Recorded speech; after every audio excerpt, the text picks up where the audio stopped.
Welcome to Blue Grit Radio, the podcast that explores making better cops for a better community.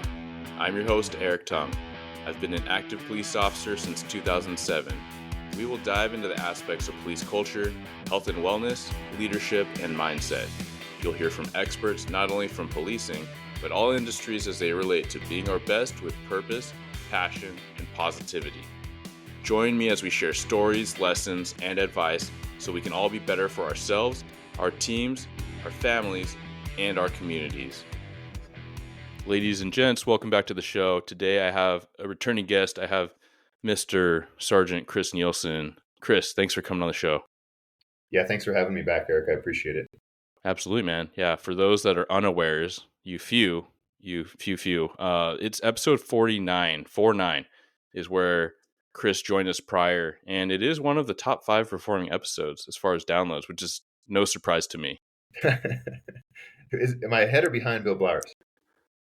I think you're ahead. Yeah, I actually just checked this morning because I was kind of curious where it stacked up. Yeah, you've surpassed him.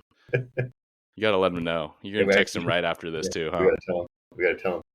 Good, man. Yeah, so today, why don't we just start off? For those that haven't heard you prior and after they listen to a little bit of this, I have full confidence they're going to go back and download 49 and everything in between. But Chris, can you give a little bit of your background, law enforcement, then also litigation, attorney stuff? Yeah, so I am a sergeant here at a local agency, actually your neighboring agency. And I'm in the training division there. I've been with my PD for about 14 years.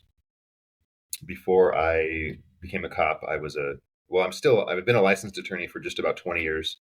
But before I became a cop, I was a trial attorney at the county prosecutor's office for about six-ish years. And then I left that to go be a cop. So I have a law degree. I'm a licensed attorney, and I've, done lots of cop stuff. I've been on the SWAT team. I've been in special ops for quite a while, done all the patrol things, investigation stuff, and now I'm in the admin position. So a little bit of everything, kind of a long, broad background in the, legal law enforcement type space. Yeah, absolutely. A Swiss Army knife of justice, if you will. Can you say a little bit about what you do on the attorney side of things? Maybe 7-ish years now, I've been involved in kind of consulting work where I work a lot with police litigation. So when police agencies or officers are getting sued or sometimes criminally prosecuted, many times the law firms or the entities representing them reach out to me as kind of a subject matter expert or a consultant on police practices. So, I work a lot in that space, kind of explaining generally accepted police training principles and kind of, putting a lot of police conduct into context so that you can kind of properly understand how some of these events unfold. And so I've been doing that for quite a few years now. And in current times, that's a very, very busy task. So there's a lot going on there. A lot of police getting sued, and there's a lot of, some police officers getting prosecuted and things like that. So I'm very busy in that space as well. Yeah, absolutely. And that's really the genesis of this conversation today. Relatively recently, Chris and I were texting and about the things that are happening in the region, right? In our own neighborhood, we had a local police officer that was charged and then recently convicted. There are a couple of disclaimers I want to make and a couple of expectations I want to set, which is that, when me and Chris were talking about these themes and these patterns that are happening across the nation, police officers being charged, prosecuted, we don't all have all the information. And everyone listening and everyone in the area has such a different amount of perspective and feeling and attachment or detachment to the officer, the agency. And so I want to make it clear that personally, I want to be respectful to all those that are involved and know the situation very closely. What my goal and me and Chris are wanting to talk about is the things that are occurring, some of these different themes and considerations for police officers and for the public, as far as how do police officers best navigate some of these circumstances that can be very fear-inducing, very jarring, certainly, very confusing, while still reserving space to say, hey, we're not talking about this specific incident unless we say so. We're just talking about a lot of the things that we need to consider. And then community members, community leaders, politicians ought to consider too, as we talk about how criminal justice interacts with society. Chris, is there anything you want to adjust or curtail or kind of expand upon as far as your perspective on just that little intro? Yeah, and I want to be clear. I have been involved in some cases that have gotten some media attention, um, some pretty big cases. I was not involved in the Auburn case. I don't have any special knowledge about that case. I don't have any special insight, and I want to be sensitive to not only that agency and the people involved, and to the officer involved, because I know that there's a lot of things still to be figured out in that case, and so I don't have I don't I'm not here to opine specifically on that case, but I think that just the phenomena underlying those kinds of cases is kind of what we're going to talk about. Yeah, absolutely. And I do appreciate a couple of my top agency leaders offered a couple pieces of perspective that I try to keep in mind and try to share with our troops, which is that we don't know everything, and it is our responsibility to learn as much as we can as it gets revealed to us, right? We weren't in the courtroom through the whole proceeding. We weren't there at the scene. And so to take a moment and recognize that, to recognize that the best we can do is learn as we can, to support those around us as they're navigating these things. I think that a lack of recognition of what we don't know can be very harmful to the officer and to family. As we, here's an example. We have plenty of new officers in the last few years that haven't been around since the time that this incident occurred. And they may be hearing things and supposing things, whether from the news or whether from their colleagues, and their family members are hearing this thing and they're worried that they're in the same situation or their loved one is facing the same situation by putting on the badge. I'm not saying they are or aren't, but I think that recognizing that we don't know what we don't know and focusing on focusing on what we can control and having these types of conversations that we intend to have today will hopefully guide everyone to navigate some of these feelings and thoughts. Yeah, and with that, I've been kind of on the innermost circle of some of these higher profile cases, and watching the media coverage of those cases, I can say that it's oftentimes very, very different than what's happening, and it's and so and you may have this experience too when you read something on national news, some event, and you kind of forget that the news is only reporting as much as oftentimes they want to. That's very often the truth of these police cases too, is that there's the news that you read about is often only a very small portion of the event, and it's often even then not quite accurate. So we have to keep that in mind. And not only do we not know what we not know, we don't know how true the things are that are being reported to. So without having any direct knowledge, it's really, you have to resist the temptation to pass judgment, and try to keep an open mind. Yeah, absolutely. For those that follow along and have been listening, you know that I come from a recruiting background, more on the recent side of my police career, especially following the national scrutiny of police officers. And luckily, we've been able to surmount a lot of those challenges in the last couple of years. Our staffing is really healthy, which I'm very grateful for. An amazing team to help make that happen. Renton is doing pretty well. And Chris being a part of that as well, with his role. So I think we'll just blend right into, what people are facing, police today when they come into this career, and a conversation we started having earlier, which is, what climate are they coming into, and how may it differ than what it may have been before 3 to 5 years ago. Yeah, and there's uh I think we see the justice system being used in ways that traditionally haven't been, hasn't been used before. Um, and we kind of talked a little bit offline, is that when you first come into this profession, I didn't come from a military background. I didn't serve in the military, and I know that you didn't serve in the military. So when you come in, there's this kind of this mental shift that you have to kind of wrestle with, in the idea that you could be seriously hurt or killed, at work. in ways that other jobs don't quite call upon, that aren't, military, first responder type things. And, each of us, I think, wrestles with that and kind of has a reckoning with that in our own way. And, for me, my personal, kind of journey was I came to terms with that. And I think that when you go into a situation, you worry about getting hurt or killed, that takes away from what you need to focus on to avoid being hurt or killed. You know what I mean? And so I think, you come to terms with it. You make whatever, life adjustments that you need to, and then you just move on. You put that in the back of your mind, and you just do your job, and you do your job the way you're trained. In kind of we talked about offline, is that one of the things that I didn't reckon with, that I didn't I didn't have this reckoning process, was the idea that you could go to work. Not only could you be hurt or killed, but if you have an event that turns out, in unintended ways, that you could also be criminally prosecuted and lose your freedom and go to prison.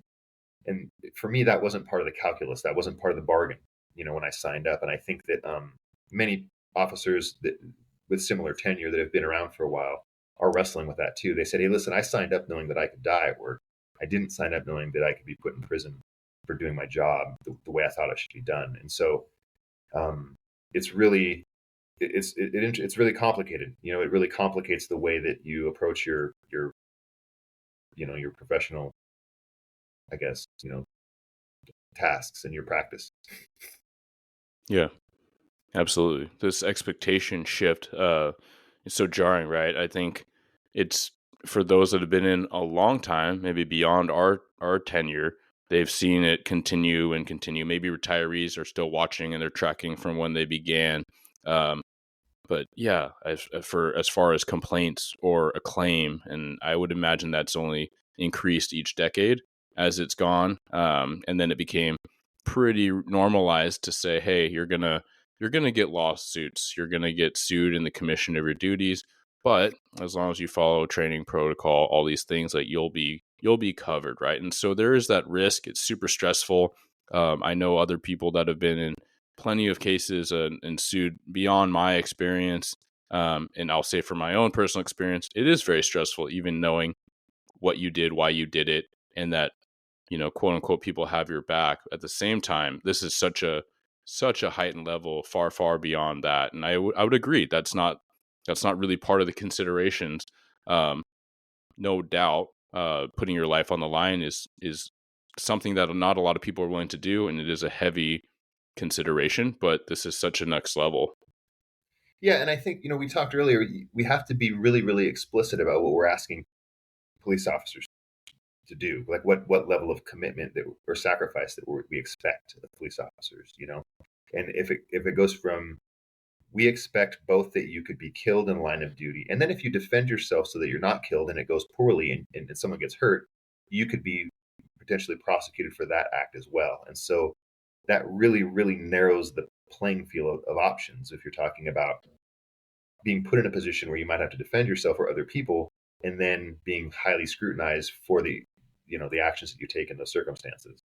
And it's a very, very tricky landscape. Yeah. When we talk about these types of outcomes that may happen, right? Outcome based is something that's commonly a commonly used phrase when we evaluate a circumstance, right? We Monday morning quarterback. It's part of a lot of practices as trainers, as administrators, as supervisors. You watch how something played out, and you evaluate the judgment and the things that happen as it went. One example that is pretty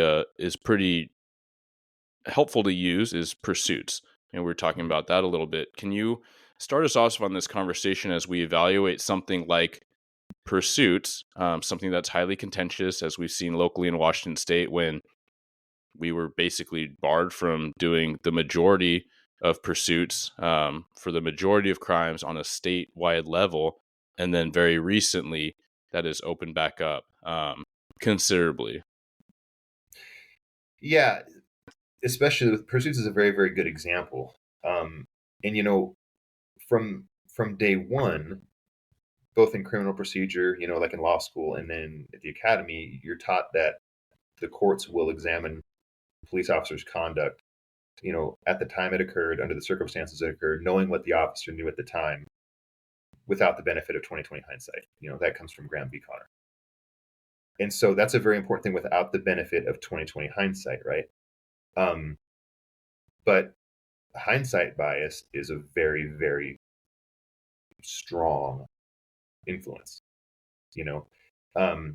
and there's been a lot of research that in that realm that you can't not know what you've learned. Is that once you know there's no Men in Black light pen coming by to erase your short-term memory, right?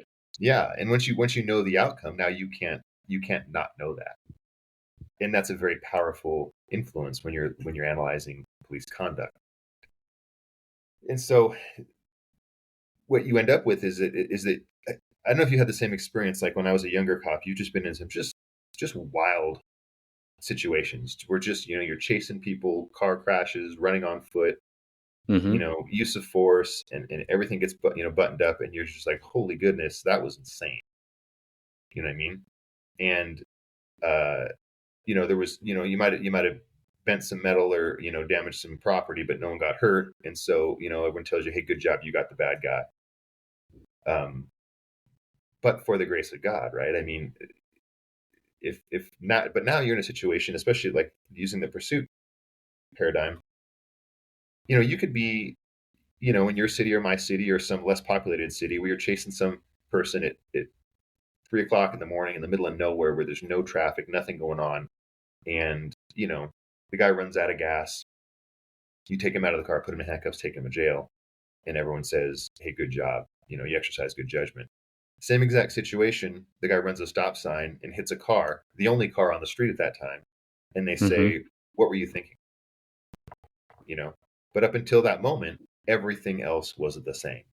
Yep. That's that outcome-based language that I brought up at the beginning, which it seems to cause it hits a nerve with cops when they have to reconcile that. We're like, wait, but you're saying it is outcome-based. I'm like, everything is, right? Like, because just like you said, almost textbook, 90% of cops polled in this situation for this felony with this time of day would say, yeah, that's reasonable to pursue. They may decide that they may not, but they'd say, yeah, that's not irresponsible. That's not reckless to do that. But then there's always that chance, right? There's always that one circumstance that goes kind of awry. I know of a pursuit years ago where the suspect took an unexpected turn in front of another vehicle for no apparent reason. The suspect got critically injured in that, but had it been an innocent person with no warning, I mean, how would we have evaluated that, right? And that can inform local practice, regional practice, that can inform legislation, right? The news, public opinion, all these things. Yeah, and in that case, how could the police have prevented that other than just not doing anything? If you're in the middle of a pursuit and it's in the middle of nowhere and the guy takes a corner too fast and hits a tree and is critically injured, I mean, the police officer didn't make that person take that corner at that speed. But then the argument goes that, well, but you chasing him did. Well, maybe so, but so did his running. Yeah, right. Did the police officer cause their running? And that's where, and we talked a little bit about this, and maybe we'll just get into it. But these narratives and these themes, which are maybe they dance around this victimhood type of theme, but for some reason it's become the police have shown up, and that created this fear, and that created this reasonable explanation as to why this person fled after committing this crime. And then the onus is on police, right? The responsibility, the blame is on police when anything goes unfavorably, however you want to calculate that. Yeah, and I don't know if we talked in our prior podcast about this the tendency to conflate correlation with causation, right?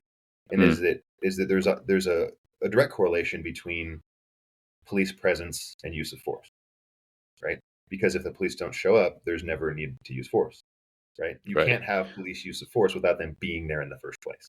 Yeah, not to totally derail us, but that is a common point that cops bring up when you look at the last couple of years and crime stats across the nation in major metropolitan cities where anyone living there is like, there's no way that stat makes any sense. But they're like, well, people aren't reporting and people aren't calling the police. and police don't come to these types of crimes anyway.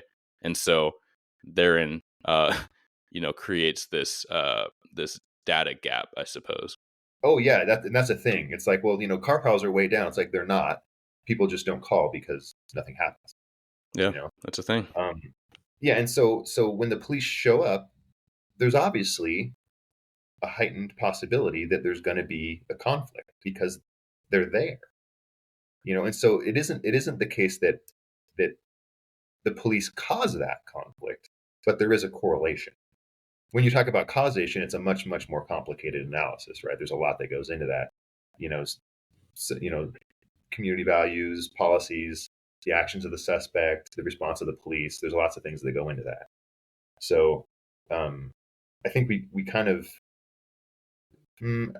policy-wise, I think we shoot ourselves in the foot sometimes about being too eager to take responsibility for things that we don't have 100% control over. You know what I mean? Yeah, that's a big point. And we talk about arrests, right? And arrests going quote unquote awry or with violence, ending with violence. We talk about pursuits ending with casualty, whether it's property damage, injury, or worse. But ultimately, like we talk about causation, if you want to go about like correlation causation, like what caused this thing? And, we could say it's the suspect resisting. We could say it's the suspect fleeing.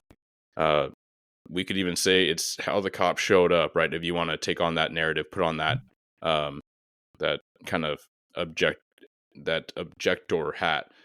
But really, it's the law, right? And that's something we've talked about. And if you want to get into that, like we're there because there's something that's deemed illegal, and the police are responsible on paper in writing to enforce the law. Yeah, and this is something I think that society-wide we do a kind of a poor job of educating people on just how criminal justice works. So if you have a law that says it's illegal to take things without permission that aren't yours, i.e. theft, theoretically that law comes from the people's will to prohibit that kind of behavior. So the people in theory all get together and they say, hey, we don't want you to be able to take my stuff without asking. And so they go to their elected people and they say, hey guys or people, we want you to make a law prohibiting this conduct. So the elected officials get together and they say, okay, we have a law prohibiting this conduct. And then you have people that are responsible for enforcing that law. So the citizenry has said, we deem this conduct illegal. The elected officials have ratified that and said, okay, now we're making a law that proscribes that type of behavior. And we're going to designate people to enforce that law. Right? And at every step in that, every link in that chain bears some responsibility for the outcome. And so when the police officer shows up to Fred Meyer and the person has shoplifted goods, and now that person wants to resist arrest, and the officer has to overcome that resistance, and that person may get hurt, no one in that chain is willing to take responsibility for that outcome, except they point the finger at the police, right? And you could say, and now you have policymakers saying, well, gosh, maybe we shouldn't prosecute, or maybe we shouldn't police certain crimes, which is a critical distinction. Maybe we shouldn't police certain crimes. What they don't say is maybe we should make certain conduct that's illegal now legal. Like maybe we should make it legal to steal some sort of things. They don't do that because the people don't want that to happen. The population is like, no, we still don't want you to steal my stuff. Right. And what you have is this kind of like this hedging by policymakers that says, well, we want you to enforce those laws as long as it goes okay. But when it doesn't go okay, or when there's maybe certain people or populations involved, we don't want you to enforce those laws maybe as vigorously. And so what's a police officer to do? How do you operate with any kind of clarity in that environment? Is that like sometimes it depends on what the person's stealing. Not only is that not does that add clarity to the situation? There's all sorts of legal ramifications that come into play with equal protection and the equal enforcement of laws and fairness and things like that. That you don't want the police officer to be in a position where you're like, well, this person needed that item more than another person, so it's okay if that person stole it. Police officers are which not, is you know, it's not by design supposed to be that, right? We're not supposed to be the judge, right? Like we're not supposed to be judging that. That is a different role in the government, right? We're supposed to be enforcement. We're supposed to look at what's illegal and commence that action, right? To your point, what pops into mind is the classic stealing of the tip jar, and many, whether it's a urban legend, I'm sure there's actual accounts of this where an officer has been in the store, in the coffee shop, when a tip jar is stolen. And I hate that officers have to contend with, well, I wonder how much was in that tip jar. And shoot, if someone's running away, I got to consider what are my force options. And the lowest level of force is to run up, grab, tackle, slash trip, whatever, right? And that ultimately most experienced cops will know that that'll end up in a floor scuffle. And now you have perceivably this thing of this jar of glass generally, right? So everyone's on the floor, everyone's getting cut. Now there's blood and there's resistance, right? Someone's already fled. And generally, when you grab someone that's fleeing, they don't just go absolutely limp. Like it's kind of impossible, right?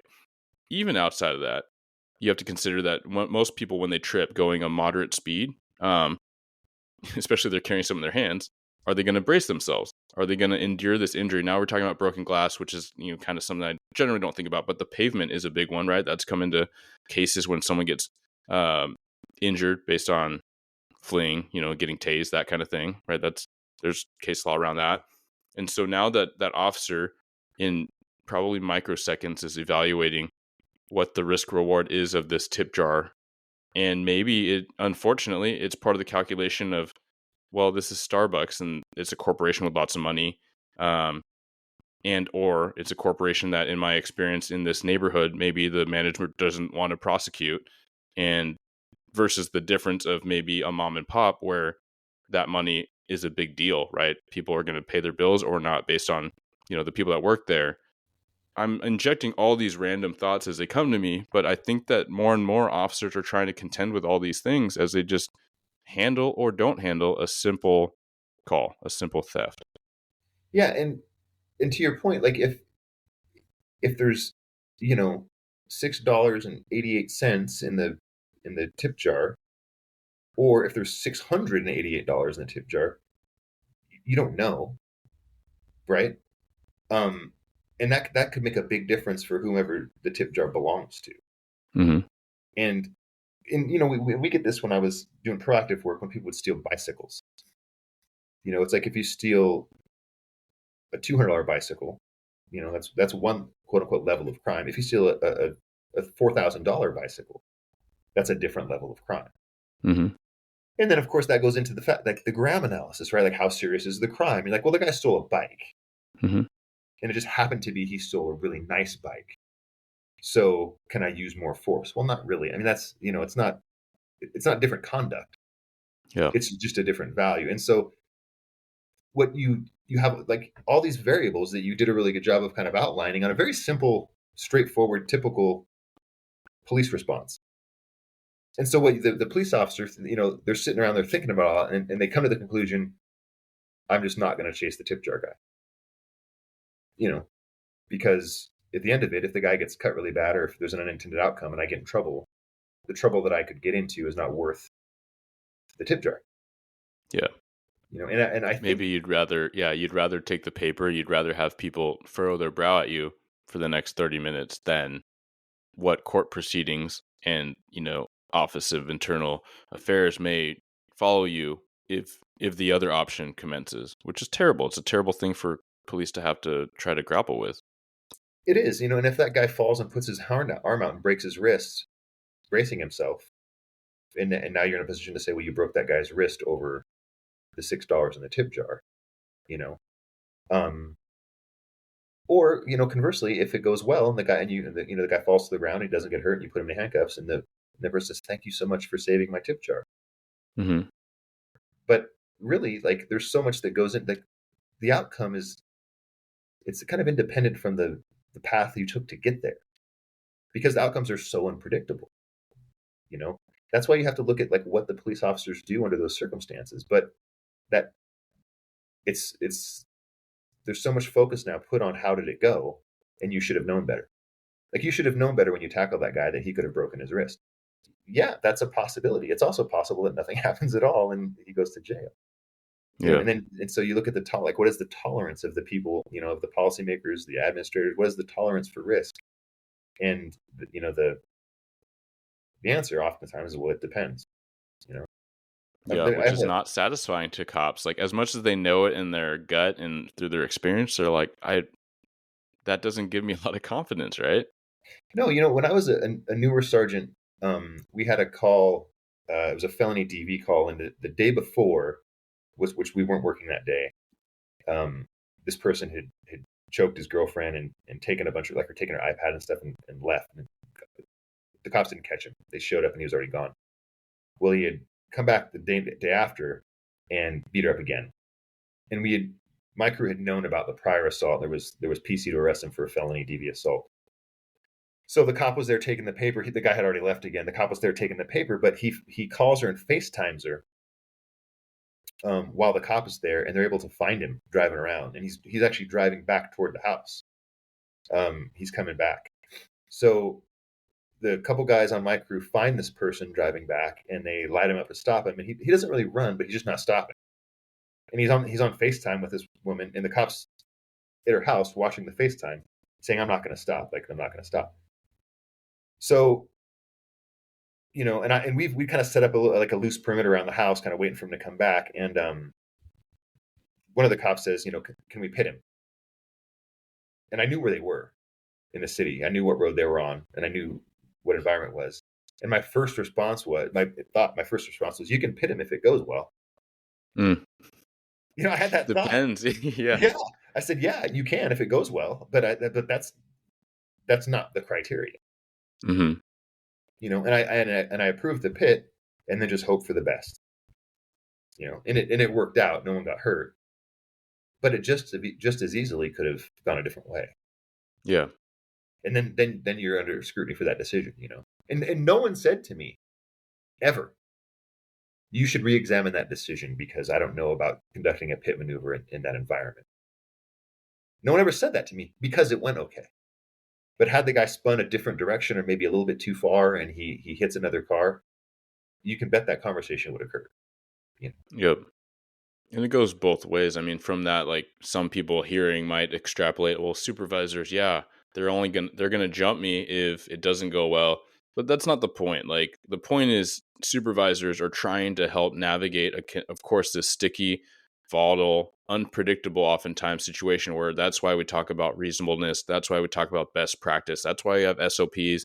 It's not to create like a little thing just to get you. It's just to try to put multiple things in writing, these considerations that will come up, so to guide best practice, right? Because we can't always be there, but then you do have sergeants that are trying to give officers some trust and some length and leash so they can make the decisions, because they're not there. They're not the ones with their hands on the wheel. They're not the ones observing the environment. But we try to build these layers to create this team, so hopefully the best outcomes will prevail.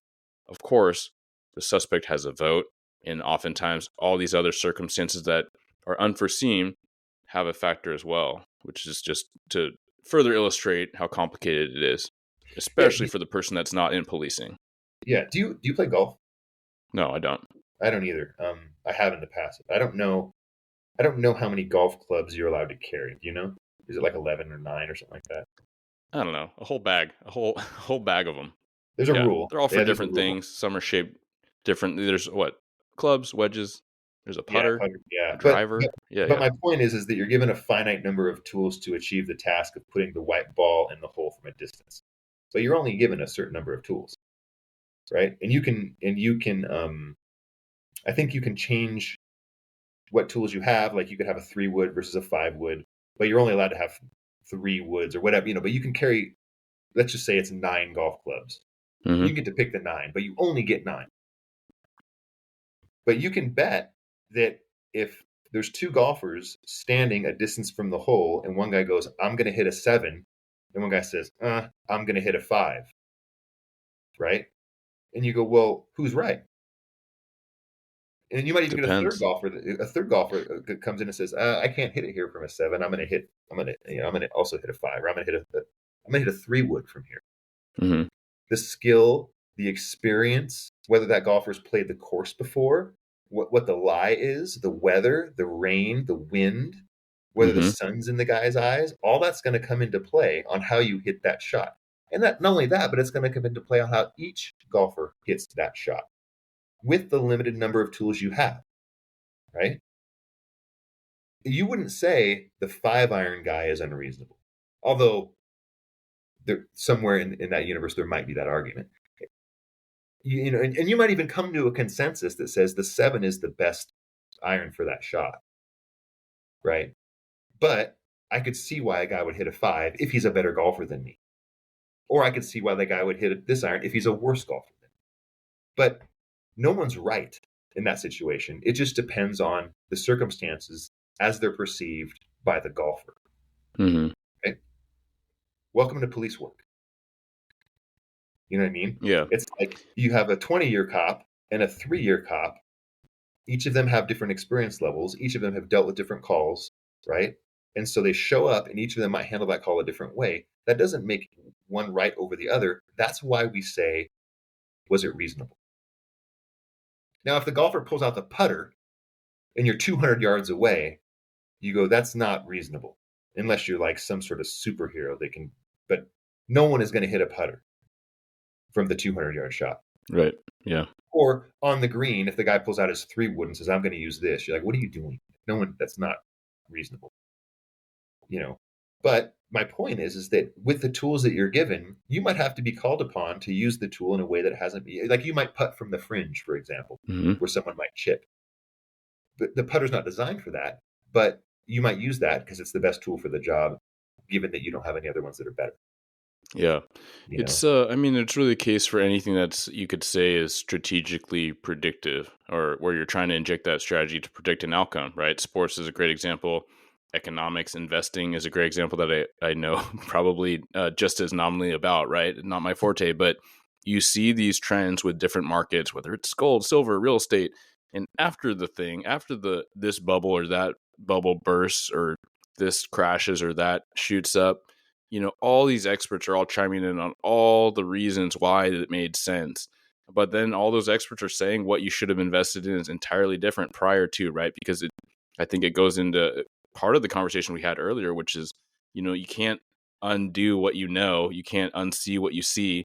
But again, the ability to Monday morning quarterback, certainly a thing. And it just illustrates how this is kind of cross discipline, how sticky it gets, but we allow it, right? We as people just allow all these talking heads to know the best, even though just prior to the thing, like 15 minutes ago, before this thing happened, before this outcome revealed itself, no one really knew. We're just making inference. And yes, the experts may have a better grounds and more volumes to draw upon to make those inferences, but we don't know. No one knows.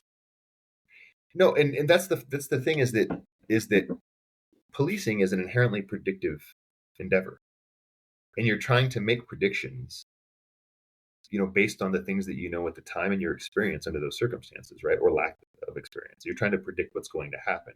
And like any predictive endeavor, you're going to be wrong sometimes. And I don't know, have you read the book Gift of Fear? No. I'm familiar with it. Yeah, Gavin DeBecker wrote Gift of Fear, and it's actually a really good read, and it's very insightful, especially for policing.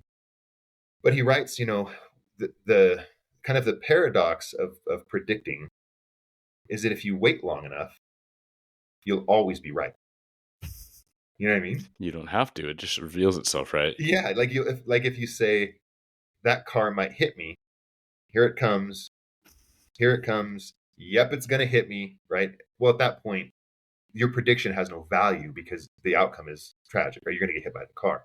Mm-hmm. And so what DeBecker says is the key in predictive endeavors is to make a prediction far enough in advance where you still have a chance to leverage the outcome in your favor. You know what I mean? Is that you can't wait. And then in the policing, now you get that a lot. You get a lot of hesitation. Like, I don't know if he's got a gun in his pocket. Well, the time that he pulls the gun out and points it at you, that's too late. You waited too long. Or I don't know if the guy's going to run. He might run. Well, by the time he runs, it's too late if you could have done something to stop that from happening, But now you have this kind of hesitation built into the model because you have fear of how it's going to go, and that's a very, like, again, that uncertainty is very unsettling. It's very hard to operate in that kind of environment. Yeah, it just creates all these additional ripples of confusion, right? Because where my head goes to is alternatives to deadly force, and most would agree. I mean, let's just take the an officer driving their patrol vehicle into a subject that does qualify as deadly force. But I've seen it years and years ago where the officer did it with a Crown Vic at very low speed when this guy was trying to get into cars with an armed with a knife. Right, he's perceivably trying to carjack someone. Um, this officer, rather than get out of his car and unload his magazine, decided to probably at like 5-8 miles per hour bumped him, disarmed him, and then the pig pile commenced, right? Mm-hmm. Outcome based, that was fantastic. Thinking outside the box, he kept himself. You could argue that he de-escalated that in amazing fashion because he kept himself inside this protective mechanism called a car rather than getting out, having the suspect charge him, and then unloading his magazine, right? And this was years and years ago, but it makes me think about that in the current climate where we are. I mean, nationally, where vascular neck restraint was a very reasonable lower level use of force, where if we talk about predictive behavior, and there are a lot of experts that will say this and echo this far beyond my level of understanding, but the likelihood of killing someone from a VNR is extremely, extremely low. Like there weren't any documented circumstances in policing, right? To my knowledge. Well, yeah, and yeah, especially as a proportion, right? And you look at the level of injury compared to the applications, it's a pretty low. Like, a bad outcome from a VNR is a pretty low. It's an outlier for Yeah, sure. so that You is outlawed throughout the land unless it's deadly force. But then you have situations where cops worry about whether they're whether it is a quote unquote deadly force situation, and that could play into, will this be regarded or viewed as a deadly force situation based on the circumstances? So I can accurately say there are a lot of officers that would prefer, prior to years ago, to use a VNR. Whereas in a deadly force or potential deadly force situation, more officers have expressed being hesitant to use that, even if it presents itself, rather than a more traditional, common deadly force application like a firearm. Does that make well, and that's sense? yeah, and that's the funny, yeah, because there are times, like in a ground fight, for example, there are times if you VNR'd a guy and it worked. And let's say it's a lethal force situation. For whatever reason, you're fighting with a guy and he's got a knife and you Mm-hmm. haven't been stabbed yet and you're able to beat to VNR, right? Um, that's a better outcome than shooting that guy, you know. But you've taken that off the table, or it maybe a better way is you've added uncertainty to that tactic. You better Yes. be Yeah. damn sure willing to explain why you VNR'd that guy, you know, under those circumstances, even though that's a better outcome.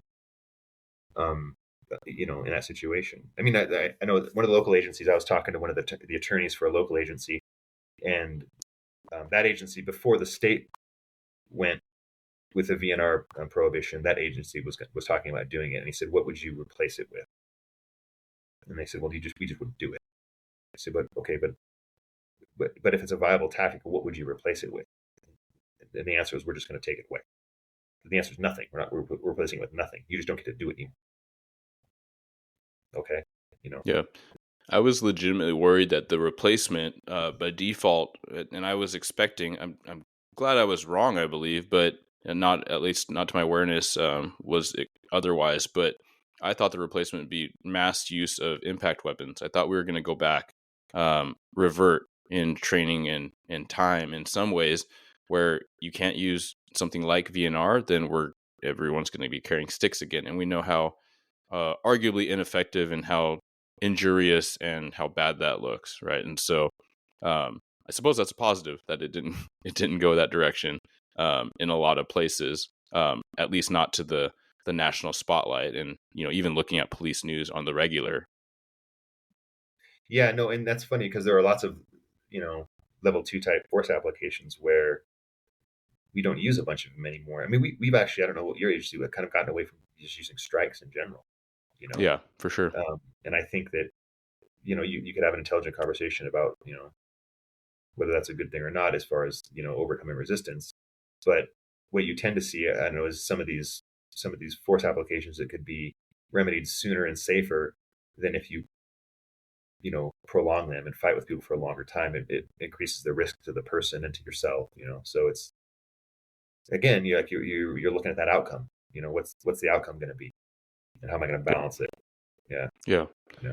for sure. One of the prevailing goals of everything I put out through Blue Grid is to talk about themes, bring awareness, put some vocabulary maybe, and then bring a voice to some of these things that many of us are thinking and feeling, and then a positive spin, something to be helpful. Like how do we metabolize this and move forward through this? Before we jump right into that, I think it's very much in tandem.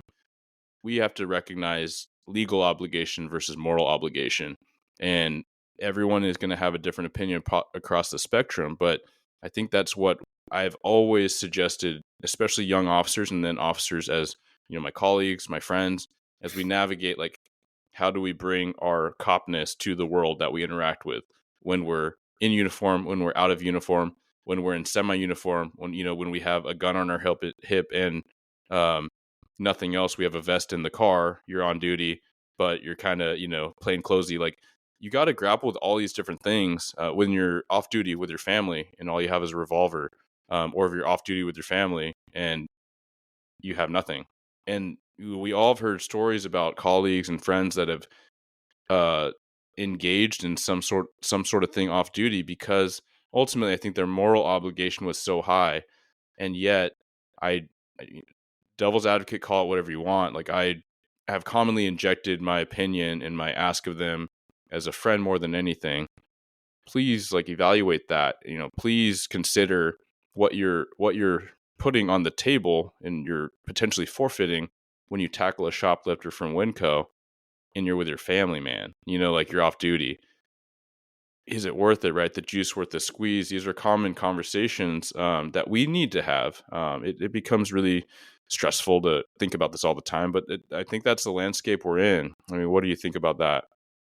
Yeah, and the people that we select for in this profession have a very strong sense of right and wrong. Mm-hmm. You know what I mean? I mean, we select for that. They have a Yeah. very strong moral compass, and it's difficult oftentimes when you pair that with kind of a drive, or an action bias for action. Is that when you see something happening that is wrong, and you're in a place to stop it or to mitigate it, you feel compelled to do so. And that's kind of the perspective that you want in your police officers, right? You want them to be very moral people that have a strong sense of right and wrong. But then you have to temper that, you know, against the possibilities. We've had I don't know if you remember, it's been probably 10 years or so ago in Renton. We had a situation where we had an officer who was driving into the city with his family who witnessed a road rage and intervened. And he badged the guy, and our officer got the crap kicked out of him badly in front Sounds of his familiar. family.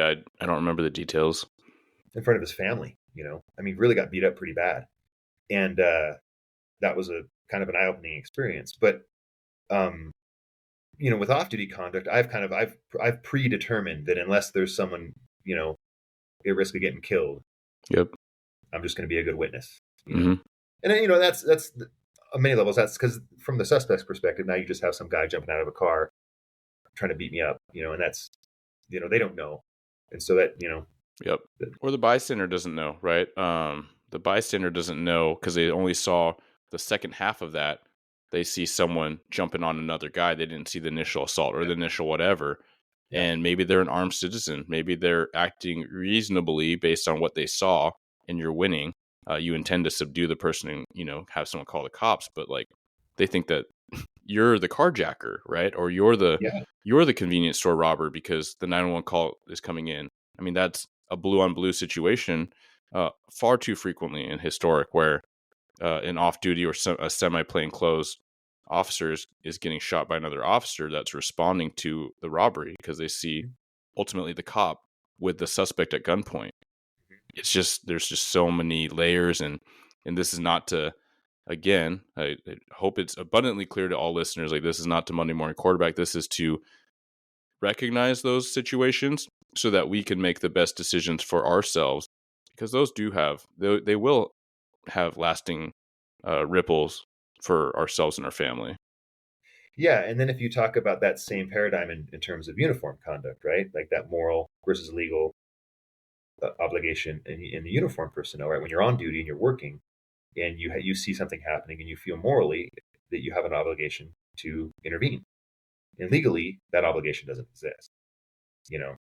But I mean, oftentimes it doesn't exist. But and then that's another tricky, that's tricky landscape to navigate, because and we talked a little bit about before we logged on here about Uvalde, right, where the officer down there didn't intervene and was kind of vilified and eventually legally charged because he didn't intervene. And I think every cop worth a damn feels a strong moral obligation to intervene in those kinds of circumstances too. Yes, yeah.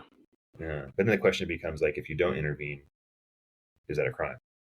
Yeah, and there's an article I saw on Police One. It was a editorial, I believe. I want to give credit. I think his last name is Savage, Savage Consulting Group. But he put out an article specifically to the chief of Uvalde and the officer getting indicted on counts of child endangerment, right? And he brings up, like, that's really the crux of his article, like the legal versus moral obligation.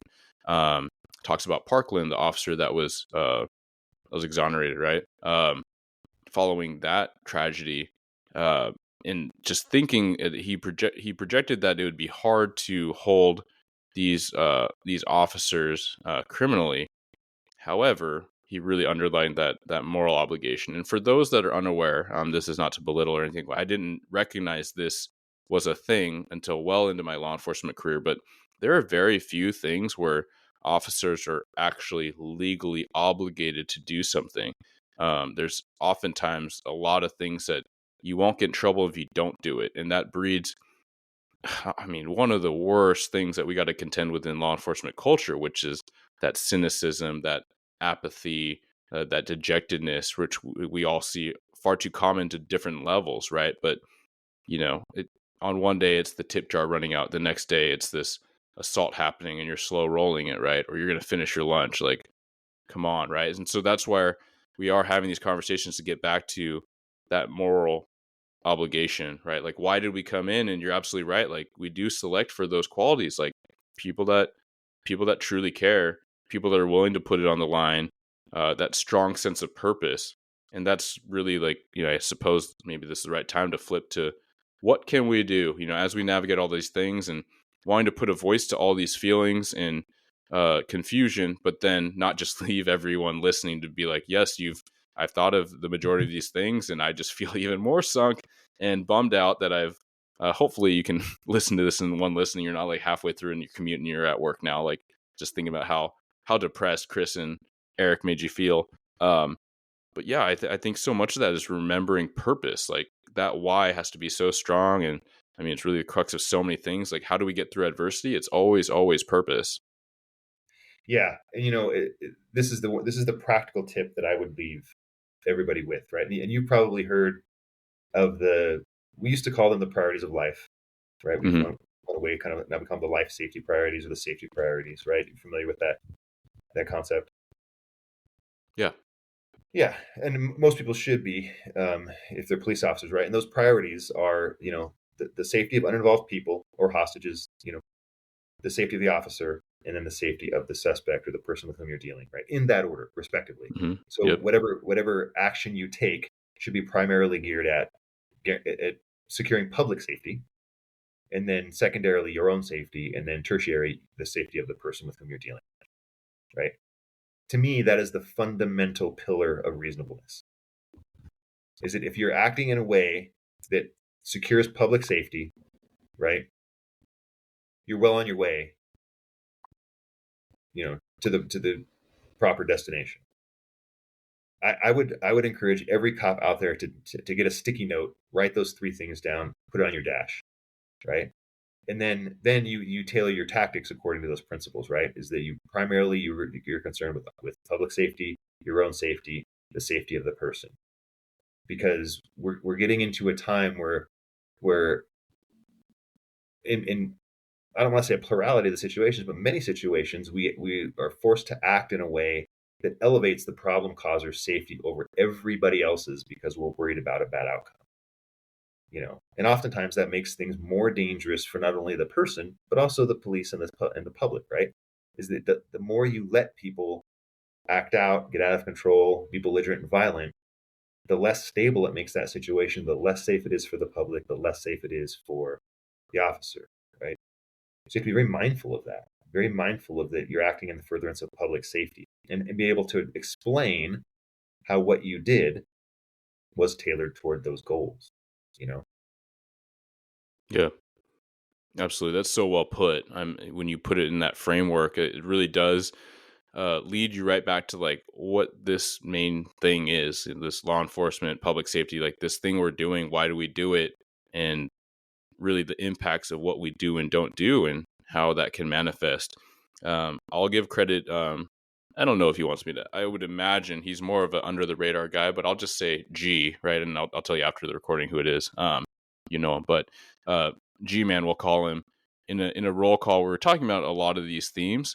I love how he brought it back to ownership, right? Like some of us were talking about mindset and like remember your why, but he's like, hey, like this should be all of these themes, all these things should really harken back to like, what are you doing for the situation? Like, what level of training do you bring? And not just like legal knowledge. We talked about that, liability, case law, um, sandboxes, like knowing that stuff intrinsically as you're navigating the call or prior to, but like how are you regarding your fitness, like, and what are you putting in your body, like what are you doing in the gym, or like how is your cardio, how's your ground fighting, how's your weapon proficiency, are you getting in the range, like are you utilizing all these resources that are available to you, an agency like ours, or if someone's listening and they don't have ready availability, like hey, like it's on us. Like I preach, I think that every agency should provide these tools, access to training, access to ammo, access to a gym on duty, right? But like if they don't, you got to do what you got to do. And that's on your own time. Like you signed up for this thing. And so I do love that, especially it came from the line level. So it meant so much. Very well respected dude, very squared away to hear that and to put that, it's got to make some people uncomfortable. I hope it made some people uncomfortable because every agency has people that are treating it a little bit more like a job than a calling, a little bit more of like, what am I probably going to expect today versus what may I expect any day, any moment, and training for that. We went through a round of oral boards yesterday, and I sat on the panel and I had a conversation with one of the candidates. And this is something that I've said to some of my coworkers as well too. I said, listen, you're in a job, you have a 6-figure income, right? Most of the cops I know make 6 figures. Yeah, up here. Yeah, sorry, yeah, sorry yeah. to those listening from farther away. Yeah, in our region, cops are pretty well paid, right? 6-figure income. In my agency, they give you a company car, right? You have a retirement plan, full benefits. Mm-hmm. Okay, that's a real job. Yeah, that's a professional job, right? Now, not only that, you're in a position where the things that you're doing as part of your real job could cost you your life or the lives of others. It's a very, very consequential pursuit. You know what I mean? It's a very, very important profession. Lots of things hang in the balance. Okay, so train accordingly. Okay, show up. Know what you're doing. Like like you said, be proficient with your firearms. Be proficient with your defensive tactics. Be in shape. Get rest. Right. When you walk into a situation that you're well prepared for, you're going to perform better. And the hard part now is that we've gotten really, it's hard to find people, and so we've relaxed those standards, and so like the pipeline to come into the profession has been opened quite a bit, and you're having to deal with the idea that people come in and they're not physically fit, and they're not required to be physically fit, and then the question becomes like, and I like the reason that we can hire people that aren't physically fit is because we have people that are willing to be physically fit to pick up the slack. Mm-hmm. You know what I mean? and those kinds of things. The reason that people can squeak by with barely qualifying with their tools is because we have people who are highly proficient who can show up and manage that situation. Are you saying we're enabling a little bit? I don't, I'll say yeah, we're enabling a little bit, yeah, right?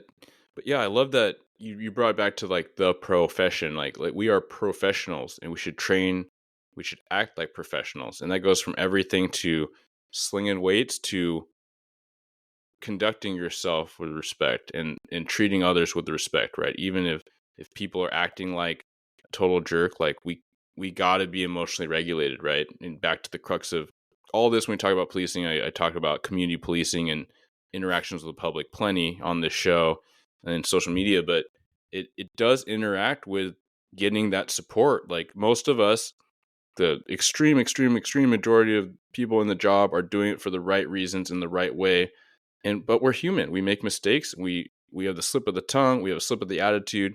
Like when, as much as we can, we got to keep that in check. And it does pay back into how everyone's viewing how we're doing the job, right? Like we should expect that of ourselves. And to your point about fitness, uh, yeah, maybe standards are low. Well, then it's incumbent on everybody in organization, a crew of guys and gals, this department, that department, to have their own expectations. If you don't like what's coming in, then bring them up, right? And maybe some people are squared away, but they need help. Maybe they just need some encouragement. Maybe you just need to normalize this crew workout, and you can get them there. And so everyone has a seat at the table. Everyone has a role to play in that. yeah. And the thing that I always hearken it back to, I said this one time to somebody. Uh, I was in my city. We have our professional football team. Their training facility is in my city, and we have the opportunity to go down there and work off-duty jobs, overtime and such. And I was down there one time, and I was talking to one of the staff people about what I thought to be the similarities between the professions. Right? It's like you have to be Mm-hmm. prepared. You have to know the playbook. You have to know what your options are. Be able to read the play. Be physically fit. Develop physical skills so that you can navigate the tasks. They kind of laughed at me a little bit, but I thought your goal in your space is to carry a ball over a line and put points on the board. You know, you're paid very, very well to do it. You're given all the resources that you need to get it done. My goals are oftentimes much more consequential than that, you know. And if you can, like, we don't get paid as much. I wouldn't say we're underpaid, but you could. Not in money, these inconsequential things like money, but in Yeah, value, right? but you could approach it with a similar mindset, right? It's like I have to show up and be prepared to do this job. It's a real vocation. It's a profession. Mm-hmm. Plan accordingly. Um, you mentioned, I don't want to take us down a rabbit hole, but you mentioned the role of being human and making mistakes. And I had this conversation with a defense attorney recently where we were talking about like how they treat mistakes in policing, and this is one of the most worrisome things for me is that the role that mistakes play in policing and that people that are well intended that misjudge a situation.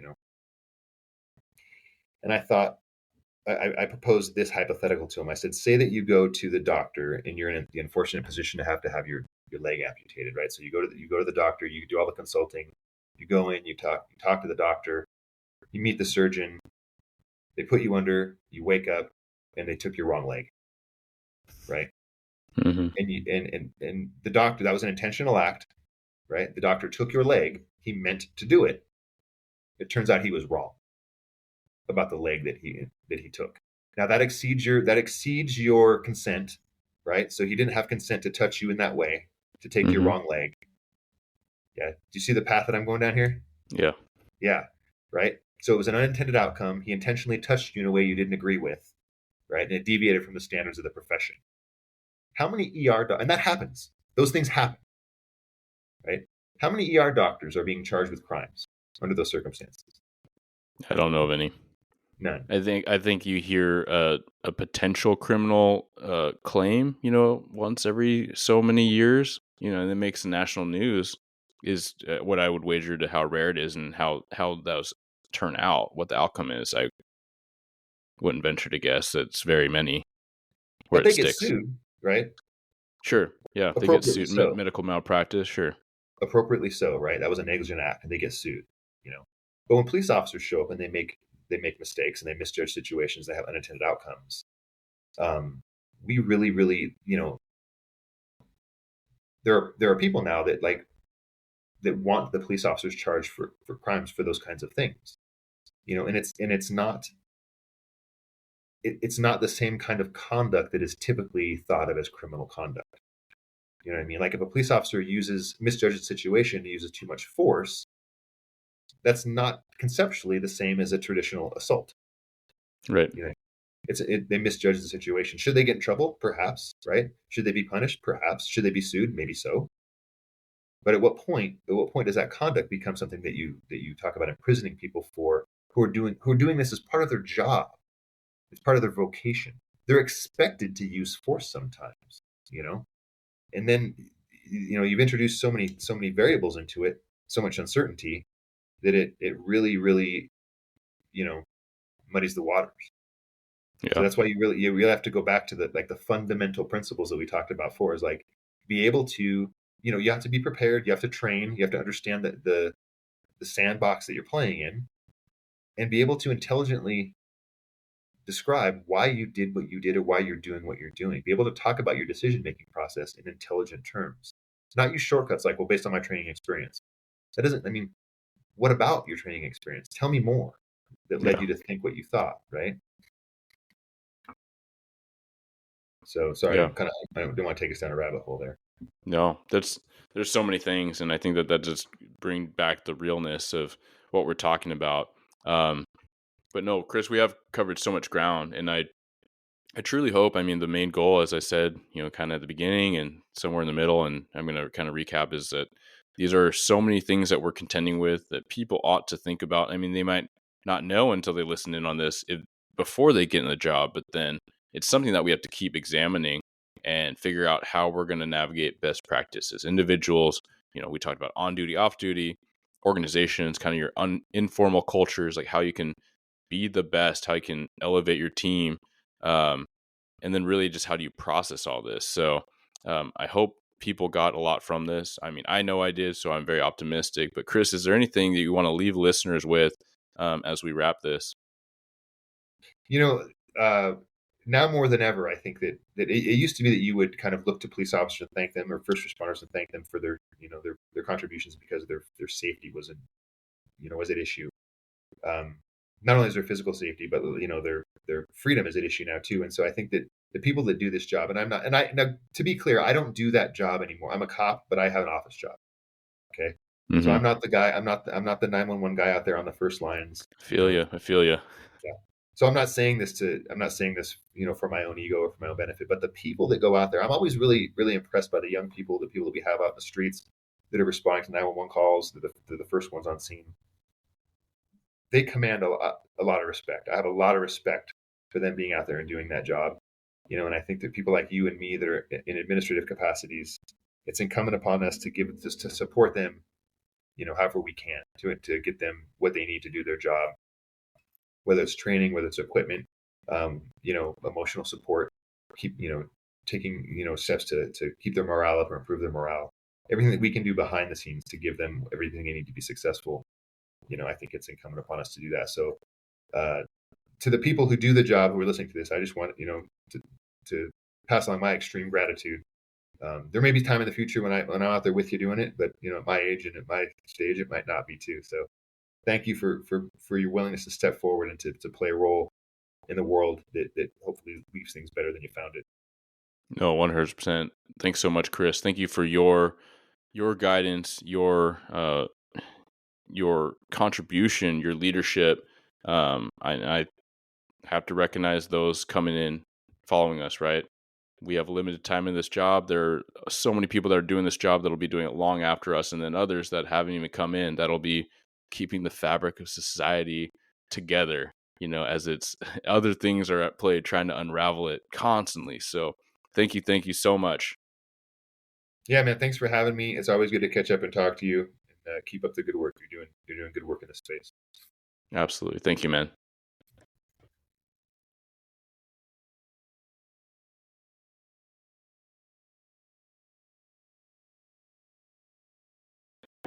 Thank you for tuning into another episode of Blue Grit Radio.